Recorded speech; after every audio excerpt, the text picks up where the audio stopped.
Hello everyone, it's your can of ham, beaver dam, Papa Yams. A little bit different on that one today, it's Yammie Noob. Today we're going to talk about some of the things you can do on a motorcycle that make sense. These moves are sometimes forgotten after leaving the MSF course, or just things we really didn't understand at first and then stopped using them. Here are 9 motorcycle moves that make sense. Number 1 on our list of moves that make sense is to relax. Seriously, when you're riding a motorcycle, you might be in a bad mood, have running emotions or whatnot, but once you swing a leg, you need to relax and be one with the bike. If you try riding while being tense, you're going to feel too much of the road and probably input too much to the bike. This makes for a terrible ride and could even cause you to go down.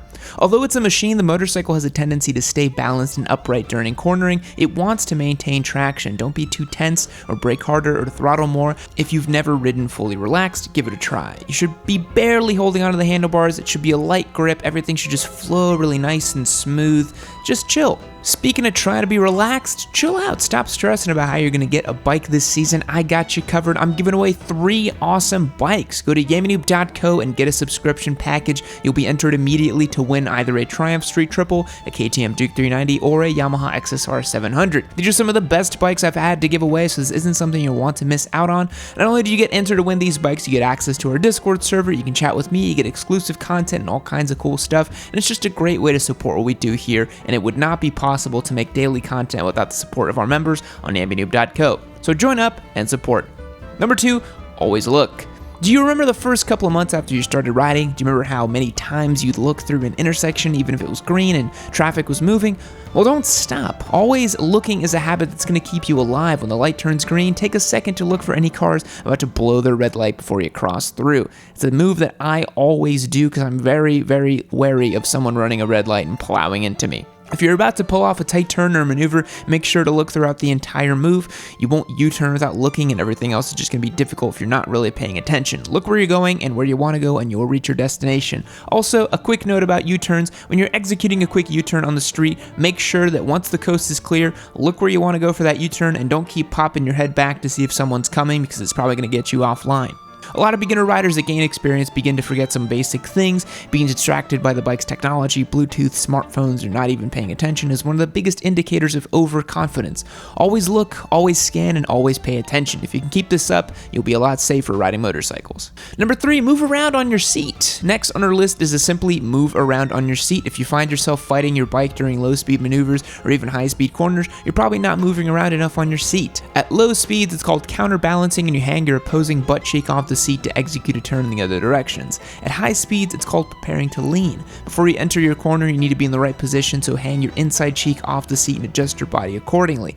If you're not leaning at higher speeds, you're being extremely counterintuitive, and you're probably putting more lean angle on your bike than you need to. If you lean the bike with your handlebars but not with your body, you'll end up crashing eventually. You need to practice moving on your seat and hanging off, so when the time comes that you enter a corner without leaning over far enough, you can simply lean over a little bit more and hammer on the throttle and make it out. The more practice you have, the better you'll be able to flick the bike in on a track day. Your body positions are really important while riding, but it's not the be-all end-all, especially for street riding, so you need to be continuously adapting to changing situations. If you're a guy and you remain seated over a bump, that's probably only going to happen once. Number 4, left foot down. We've gone over this one a few times, but it's always important to put your left foot down at stops instead of both feet or your right foot. The left foot should ensure that the bike is in first gear and then be placed on the ground when stopping. This frees the right foot to hold an incline and allow for easier hill starts. There's no use in trying to hold the bike with the front brake on a hill or try to muscle it into place with your legs. Remember to keep your left foot down. If you can put both feet down and prefer it, that's fine, but it's really not ideal. In fact, as a quick shout out to a smaller creator, Doodle on a Motorcycle recently found out that putting her left foot down instead of waddling was the best thing that she could do for her bike.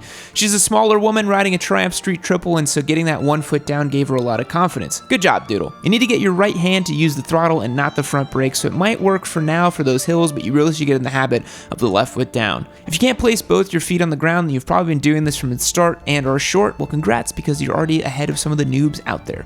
Number 5, throttle control. I hope by now you all understand the importance of our next move, but you need proper throttle control at all times, my guys. This is single-handedly the one move that's going to save you or kill you in an emergency situation. If you've ever suddenly released the throttle, you may have been thrown into or onto your gas tank. You may have seen the bike suddenly stand up as well. This happens because once the throttle is released, the bike loses its traction and squat on the rear wheel caused by the transfer of weight, and all that weight moves to the front. It's what keeps the rear wheel from skidding out, so it's important to control not only throttle, but turn in traction and transfer of weight. Even slight adjustments mid-corner can cause you to slide out or low slide on your bike. If you see anything in the road and panic and then release the throttle, you'll probably end up sliding. Always have a light throttle hand, but maintain that consistent throttle. If this sounds a little complicated, here is your weekly reminder to watch a twist of the wrist. This video will tell you everything you need to know about maintaining balance, traction control in the worst of situations. It's an absolute must to all riders and is something that should be watched again and again. Seriously, I'll rewatch that video from time to time and I'm like, oh yeah, the acting is really cheesy, but I totally didn't think about this. Number 6, rear brakes. Not just use the MSF course, you can also use your rear brake in the real world. The rear brake serves as a means to slow the bike down during emergency stopping by being applied with the front brake. It's also a really great tool to have during tight maneuvers. If you're slowly creeping along and you need to turn tighter, apply the rear brake. You'll instantly change your turning angle and have more stability. You can also use the rear brake to hold hills and for trail braking on corners, although I really don't recommend doing that at road speeds. You should really be doing that on the track to really experiment with it because it can be dicey. A lot of experienced riders will forget that they even have rear brakes and only use them during hard braking or emergency situations. Although it can be sometimes difficult to counterbalance while using the rear brake, the technique can be perfected. Just don't forget about it and it'll help you when you need it. Be careful when using the rear brake a lot or over applying it. You can cause a high slide by over applying it or some really cool skids. This isn't to scare you, but to encourage you to really go over any course material or to further research your own riding techniques. Number 7, the friction zone. Another move taught in the basic rider course is the friction zone. Too often riders leave the course and then try to perform maneuvers on their own without using the friction zone. This works in a lot of scenarios where super low speeds isn't required, but once you start navigating gas stations, parking lots, or need to execute really tight turns, you'll need to be using your friction zone again. It really helps in bumper-to-bumper traffic, learning to ride a different motorcycle, or for situations where you need to get the most control you can get. Don't cop out and start waddling through those maneuvers. You're better than that and should be using your friction zone. The clutch in a motorcycle will last a lot longer than you think and might even outlast how long you own the bike. Don't worry about it. A clutch is something you can definitely replace and it's not super expensive to do so. So definitely use that friction zone and learn with your clutch. So next time you end up in a parking lot, try finding and using your friction zone, build your comfort, and you might even see yourself executing some of the maneuvers you thought were difficult with ease. Number 8, lean, baby. Next on our list is something near and dear to my heart. It's leaning while cornering. Now, some of you might think that just because you have a Ninja 400, you don't need to be leaning, or just because you're going slower, it's not necessary. Leaning is extremely important. It's especially a habit to get used to. Just like moving around on your seat, you need to prepare for extreme lean angles while cornering, even though you're not going to achieve those on the street most often. Just because you don't need to be hanging off the bike doesn't mean you shouldn't be prepared for when the time comes.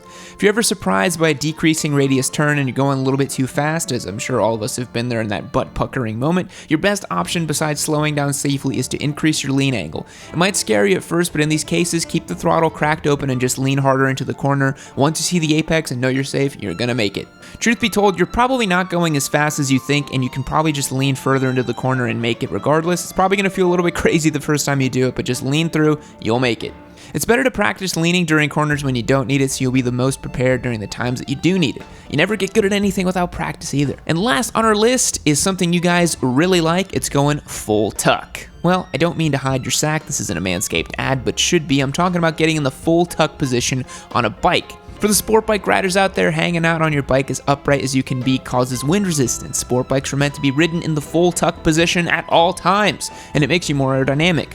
When you tuck away, you reduce not only wind resistance, but the amount of bugs that will hit you. You might think it's ridiculous for the street, but it'll prepare you for the track. Being your Papa Yam, I also know that you're probably squidding and will attempt triple digits in a t-shirt. Just make sure that that t-shirt is in full tuck. Well, that's gonna be it for today's video. Did I miss something? Did I forget something? I know one of the best unspoken moves on a bike is ripping mega dank nooners, but this one was about being safe, guys. We're at over 600,000 subscribers and the numbers climb daily. I think it's up to like 610,000 now, which is pretty nuts. Thank you. If you haven't hit like or subscribe, do it now. I challenge you guys to not hit dislike on just one video of mine. Can you do it? Someone's already messed that up. God damn it. Until next time. Fact. The Charonia tritonis is a saltwater snail that grows up to 18 inches long. It is capable of hunting and killing starfish. Rad. Goodbye.